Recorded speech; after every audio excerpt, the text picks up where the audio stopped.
খুব জনপ্রিয় একটা ঘটনা মনে পড়ে গেল। আমি প্রায় এটা বলি। আলী রাদিয়াল্লাহু তাআলা আনহু এক লোকের পাশ দিয়ে যাচ্ছিলেন। সে ইস্তেগফার করছিল। সে শুধু আল্লাহকে ক্ষমা করতে বলছিল আস্তাগফিরুল্লাহ আস্তাগফিরুল্লাহ আস্তাগফিরুল্লাহ। সে শুধু এটা বলেই যাচ্ছিল, মুখস্থ বলছিল। আর তিনি তাকে দেখে বললেন, তোমার ইস্তেগফার প্রয়োজন, তাই না? যেভাবে আল্লাহকে বলছো ক্ষমা করতে, কি এসব? তুমি শুধু পাখির মতো উচ্চারণ করেই যাচ্ছ। এর অর্থ সম্পর্কেও তুমি জানো না। দেখে মনে হচ্ছে তুমি আসলে চাচ্ছও না, শুধু কসরতের মতো করছো।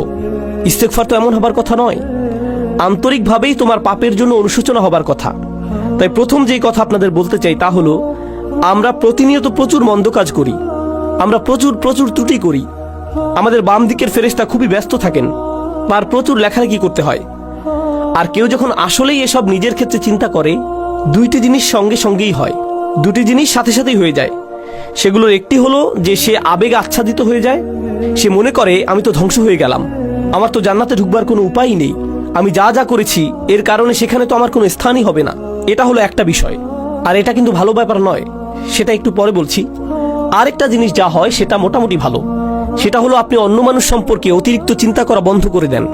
দেখুন, আপনি যখন অন্য মানুষ কি ভুল করছে সেটা নিয়ে ব্যস্ত থাকেন, তাদের ভুল, তাদের পাপ, সেই ভাই এমন করছে, ওই বোন এমনটা করছে, এগুলো কিসের লক্ষণ জানেন? তা হলো আপনি আপনার নিজের সম্পর্কে চিন্তিত নন। আপনি নিজের ব্যাপারে এতই নিশ্চিন্ত যে অন্যকে নিয়ে ভাববার অনেক সময় আপনার আছে। এর অর্থ হলো এটাই। এর মানে হলো আমরা নিজেদের ভুল ত্রুটি, নিজেদের পাপ নিয়ে চিন্তিত নই, বরং অন্যদের ছোটখাটো ভুল নিয়ে চিন্তা করার প্রচুর সময় আমাদের হাতে। সেটাই এটার অর্থ। তাই আমরা যদি নিজেদের পাপ নিয়ে চিন্তা করি, তাহলে অন্যেরা কি করেছে সেটা নিয়ে এত না ভেবে নিজেদের অবস্থা সম্পর্কে বেশি দুশ্চিন্তা করতে পারবো। এখন আপনি যদি সত্যি নিজের অবস্থা নিয়ে চিন্তাবোধ করেন আর ভয়ে আচ্ছন্ন হয়ে পড়েন যে আমার কোনো আশাই নেই, আমার জন্য কোনো ক্ষমাই নেই, তাহলে এই সময় আমাদের আল্লাহ আজ্জা জাল্লার হিদায়াতের প্রয়োজন। কারণ খুবই কষ্টকর আর দুঃখজনক অবস্থা এটা। দেখুন, সবচাইতে কষ্টকর আর সবচাইতে ক্ষতিকর মানসিক অবস্থা হলো একদম নিরাশ হয়ে যাওয়া। সবচাইতে ক্ষতিকর মানসিক অবস্থা এটা। এমনকি অমুসলিমরাও, তারা যখন একেবারে আশাহীন হয়ে যায়, তখন ড্রাগ ওভারডোজ করে, কেউ আত্মহত্যা করে, সব ধরনের অপরাধ করতে থাকে। যখন তারা নিরাশ হয়ে থাকে, নিজেদের নিয়ে আর কোনো আশাই বাকি থাকে না, তখন যা ইচ্ছা তাই করতে থাকে। যখন কেউ নিজের আত্মার একেবারে নিম্নতর অবস্থায় চলে যায়, তখন সেই মানুষের মনে আর কোনো প্রকার আশারই অস্তিত্ব থাকে না। কিন্তু আল্লাহ আজ্জা জাল্লাহ আমাদের আশাহীন করে রাখেননি। আল্লাহ রসুল সাল্লাল্লাহু আলাইহি সাল্লাম আমাদের অনেক আগেই বলে গিয়েছেন, কুল্লু বানি আদম খাত্তাউন, প্রত্যেক আদম সন্তান ভুল করে। অন্তত এখন তো আমরা জানি এই কথাটি, আল্লাহ রসুল নিজেও স্বীকার করেছেন সাল্লাল্লাহু আলাইহি সাল্লাম। কিন্তু এরপর তিনি বলেন, ওয়া খায়রুল খাত্তাইন আত-তাওয়াবুন, ভুলকারী মানুষদের মধ্যে সর্বোত্তম হলো যারা আল্লাহর কাছে ফিরে আসে, তারা ফিরে এসে আল্লাহর কাছে ক্ষমা চায়। অন্যভাবে বললে, আল্লাহ এই দরজা আমাদের জন্য খুলে রেখেছেন। যত পাপই আমরা করি না কেন, আল্লাহ আমাদের পুরো আমলনামা মুছে পরিষ্কার করে দিতে রাজি আছেন, কিছু থাকবে না। যে কোনো সমাজে যদি কোনো অপরাধ করেন, সেটা আপনার পার্মানেন্ট রেকর্ডে চলে যাবে, সেটা আর মোছা যাবে না, সেটা আর সরানো যাবে না, সেটা ওখানেই থাকবে, আজীবন থাকবে, যেন কালো এক মেঘ আপনার উপর। যেসব মানুষ যে কারণেই হোক এসবের মধ্য দিয়ে গিয়েছেন, বের হবার পর তাদের চাকরি খুঁজতে খুব কষ্ট হয়েছে। কেউ তাদের ব্যাকগ্রাউন্ড চেক করলে আর চাকরি দেয় না, কারণ তাদের রেকর্ডে কিছু একটা আছে। আল্লাহ আজ্জা জাল্লাহ আপনার আমলনামা একেবারেই মুছে দেবেন, যদি আমি আন্তরিকভাবেই আল্লাহর দিকে ফিরে যেতে প্রস্তুত থাকি। যদি আসলেই আমরা চাই এমনটা, আমরা যদি সত্যি আন্তরিক হই, তবে আল্লাহ সুবহানাহু ওয়া তাআলা শুধু কথার কথা বলছেন না, তিনি আসলেই আন্তরিক এক অন্তর চান, যে তার দিকে ফিরে আসবে। এমন অন্তর যা তার নিজের কীর্তির ব্যাপারে সত্যিকার অর্থে লজ্জিত থাকবে। যদি আমরা এমন করতে পারি, তবে আল্লাহ একেবারে শুরু থেকেই শুরু করবেন আমাদের জন্য, একেবারেই ফ্রেশ স্টার্ট দেবেন।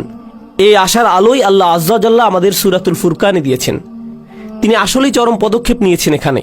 তিনি শুধু বলছেন না যে আমাদের পাপ ক্ষমা করে দিবেন, তিনি বলছেন, ফাউলাইকা ইউবাদদিলুল্লাহু সাইয়্যাতিহিম হাসানাত, সেসব মানুষ যারা আসলেই আল্লাহর কাছে ফিরে তওবা করে, আমি তাদের সকল পাহাড় পরিমাণ পাপ কর্ম নিয়ে ভালো কাজে পরিবর্তন করে দেব।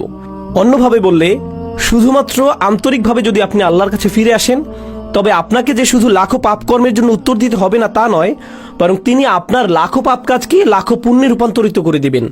শুধুমাত্র আপনি তাওবা করেছেন এজন্য, শুধুমাত্র এটার জন্যই, শুধুমাত্র এই একটি জিনিস তিনি আমাদের থেকে চাচ্ছেন। আল্লাহ আজ্জা ওয়া জাল্লা আমাদের জীবন আর কতই বা সহজ করবেন। দেখুন, যেসব মানুষ সারাক্ষণ গুনাহ করতেই থাকে, শয়তান তাদের কাছে এসে বলে তুমি তো এমনিতেও জাহান্নামে যাবে, তার চেয়ে বরং আনন্দ করেই নাও। শয়তান আসলেই এমন বলে, আর তারাও এভাবেই চলতে থাকে। আরে ধুর, আমি আর কি বা করব, তুমি জানো না ভাই আমি একেবারেই ব্যর্থ, আশাহীন, তার চেয়ে বরং পুরোটা এনজয় করে নেই। শয়তানের প্রত্যেকটি ওয়াসওয়াসা শুনি, ফাটাফাটি করেই যাই দুনিয়া থেকে, জীবন তো একটাই, এরপর মরে যাব, এটাই হলো তাদের চিন্তা। এমন মানসিকতার জন্য আপনাকে অভিনন্দন। আল্লাহ আজ্জা ওয়া জাল্লা আমাদেরকে কি বলছেন? আল্লাহ বলছেন তোমাদেরকে শাস্তি দিয়ে আল্লাহ কি পাবেন? মনে করো আল্লাহ চান তোমাদেরকে শাস্তি দিতে? আল্লাহ আমাদের কোরআনে এই প্রশ্ন করছেন যে আমাদেরকে শাস্তি দিয়ে তার কি লাভ হবে? এজন্য তো তিনি তোমাদের বানাননি, এজন্য তো তিনি তোমাদের সৃষ্টি করেননি। আরেক স্থানে আল্লাহ বলছেন শুধুমাত্র তাদের ক্ষমা করে দেবার জন্যই তিনি তাদের সৃষ্টি করেছেন। অর্থাৎ তাদের তিনি সৃষ্টি করেছেন তাদের প্রতি করুণা করার জন্যই। তিনি আমাদের সৃষ্টি করেছেন যেন আমরা তার করুণা অর্জন করতে পারি। তিনি বলেননি তিনি আমাদের জাহান্নামের জন্য বানিয়েছেন, তিনি আমাদের করুণা অর্জনের জন্যই বানিয়েছেন। তিনি আমাদের করুণা করতে চান, এজন্য এই দরজা খুলে রেখেছেন তিনি। তিনি আমাদের এক পা আগাতে বলছেন, বাকিটুকু তিনিই পূরণ করে দিবেন। বেশি কিছু করতে হবে না আপনাকে, শুধু তার দিকে একটুখানি ফিরে আসুন, একটুখানি তাকে দিন, আর তিনি সেই দরজাগুলো খুলে দিবেন। এখন এই ভূমিকার শেষে আপনাদেরকে সূরা নিসার 2টি আয়াত নিয়ে বলতে চাই, যেগুলোকে আমি সবচাইতে গুরুত্বপূর্ণ আয়াত মনে করি।